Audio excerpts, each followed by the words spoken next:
Assalamualaikum warahmatullahi wabarakatuh.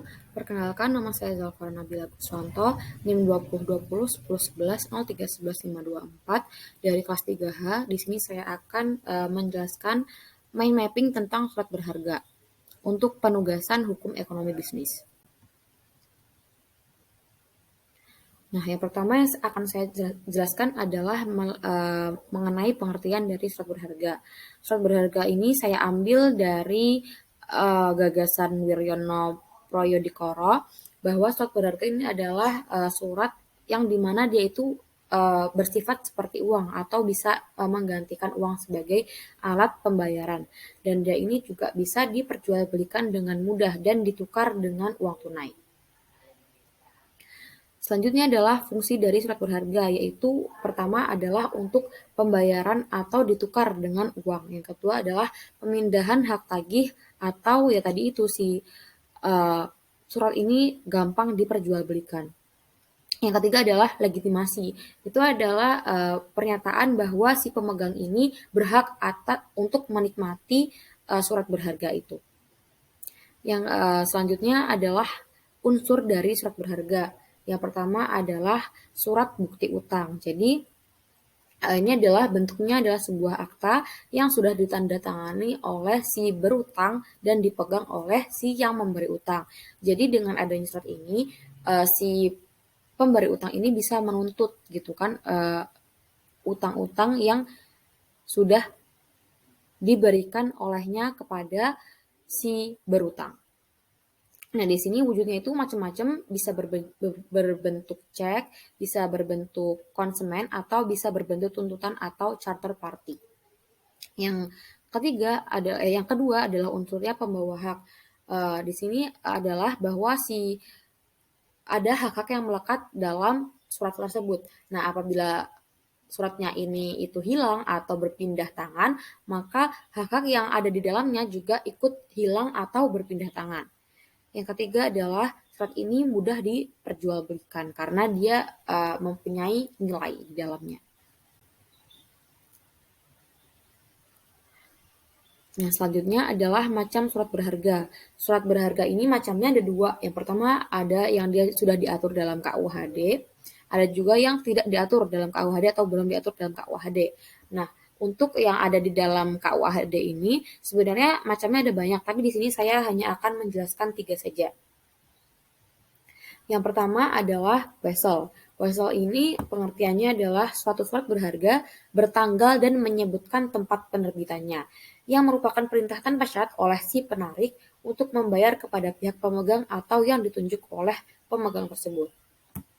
Surat wesel ini mempunyai syarat-syarat formal yang diatur dalam pasal 100 KUHD. Yang pertama adalah kata surat wesel yang dimuat dalam teks yang di dalam surat wesel tersebut. Jadi kayak judulnya gitu, ada kata surat wesel yang itu ditulis dalam bahasa sebagaimana isi dari wesel tersebut dituliskan. Kalau misalkan isinya bahasa Indonesia berarti atasnya juga Indonesia, kalau Inggris juga Inggris, dan seterusnya. Terus yang kedua adanya perintah tanpa bersyarat untuk membayar sejumlah uang tertentu. Yang ketiga adanya nama si tertarik atau si yang berkewajiban untuk membayar. Terus yang kelima adalah penetapan tempat pembayaran. Yang keenam adalah nama pemegang atau wakil dari pemegang yang kepadanya sejumlah uang itu harus dibayarkan. Yang ketujuh adanya tanggal dan tempat wesel ditarik atau diterbitkan, dan yang delapan adalah tanda tangan penerbit atau si pengeluar wesel ini. Yang kedua itu ada cek. Cek ini untuk pengertiannya hampir mirip dengan surat wesel, yaitu surat berharga bertanggal dan menyebutkan tempat penerbitnya yang merupakan perintah tanpa syarat oleh penarik untuk membayar kepada pihak pemegang atau pembawanya. Nah, syarat formal dari cek ini itu juga diatur dalam pasal 178 KUHD. Yang pertama adanya kata cek. Jadi itu cek itu juga seperti yang wesel tadi, kayak seperti judul gitu, yang dia itu dituliskan juga sama yang kayak tadi, dituliskan sesuai dengan isi cek ini. Jadi kalau Indonesia, Inggris dan seterusnya. Terus kedua adanya perintah tak bersyarat untuk membayar sejumlah uang. Yang ketiga adanya nama yang orang yang harus membayar atau si penarik tadi. Yang ketiga adanya penetapan tempat di mana cek harus dibayarkan. Selanjutnya ada penyebutan tanggal tempat di mana cek ditarik dan tanda tangan si penerbit. Nah, cek ini mempunyai beberapa manfaat ya. Yang pertama adalah karena adanya cek ini, kita itu tidak perlu membawa sejumlah uang yang begitu besar untuk perjalanan yang jauh, atau juga kita tidak harus menyimpan uang dalam jumlah yang besar di rumah. Dan juga cek ini lebih praktis gitu, karena semisal cek ini hilang tapi tidak ada tanda tangan atau belum ditandatangani, artinya dia belum mau dipakai, maka cek itu sebenarnya tidak apa-apa karena cek itu tidak dapat dipergunakan kalau tidak ada tanda tangannya. Nah, yang ketiga ada yang namanya surat sanggup. Nah, surat sanggup ini adalah surat berharga yang bertanggal dan menyebutkan tempat penerbitnya. Yang penerbitnya ini menyatakan bahwa penerbitnya ini sanggup membayar kepada si pemegang, membayarkan sejumlah uang. Nah, syarat formalnya itu ada dalam pasal 174 KUHD.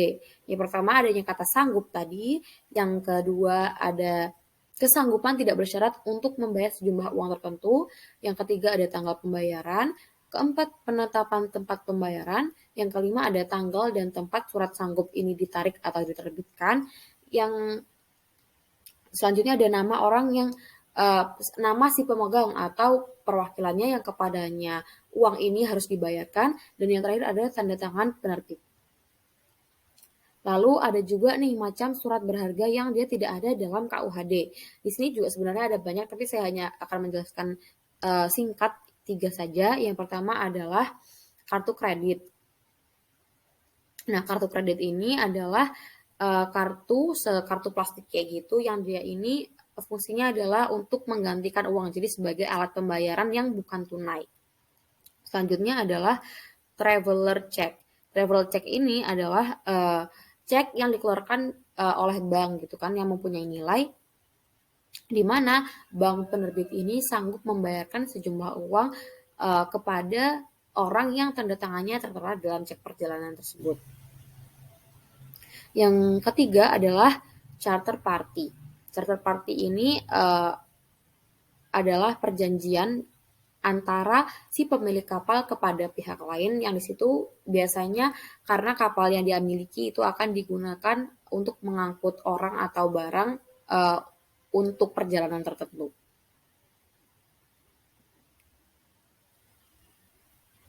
Baik, itu saja dari saya. Kurang lebihnya saya mohon maaf. Terima kasih. Wassalamualaikum warahmatullahi wabarakatuh.